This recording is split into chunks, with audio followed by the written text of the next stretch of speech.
Hey guys, ఈ వీడియోలో మనం ఏపీ ఆర్సెట్ ఇంటర్వ్యూ కావాల్సిన సర్టిఫికేట్స్ ఏవో చూద్దాం. ఫస్ట్ ఏపీ ఆర్సెట్ అడ్మిట్ కార్డు, తర్వాత ఏపీ ఆర్సెట్ మీకు రిజల్ట్ వచ్చి ఉంటుంది కదా, ఆ రిజల్ట్, తర్వాత మీ డిగ్రీ పీజీ సర్టిఫికేట్స్ అన్నీ క్యారీ చేయండి. బికాజ్ మీ నాన్ లోకల్ అయితే మళ్ళీ వెళ్ళి తీసుకొని రావడానికి కుదరదు, కాబట్టి అన్ని సర్టిఫికేట్స్ని క్యారీ చేయండి.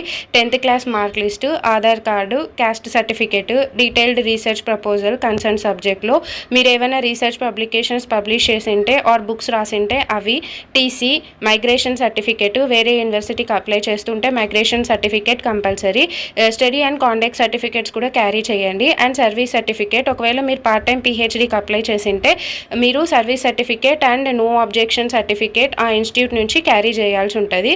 ఒకవేళ మీరు ఏమైనా వర్క్షాప్స్, సెమినార్స్, కాన్ఫరెన్సెస్ అలాంటి వాటికి అటెండ్ అయ్యింటే వాటి రిలేటెడ్ సర్టిఫికేట్స్ అన్నీ కూడా క్యారీ చేయండి. Original plus 1 set xerox carry చేయండి. వీడియో నచ్చితే లైక్ చేయండి, ఛానల్ని సబ్స్క్రైబ్ చేసుకోండి, వీడియోని షేర్ చేయండి.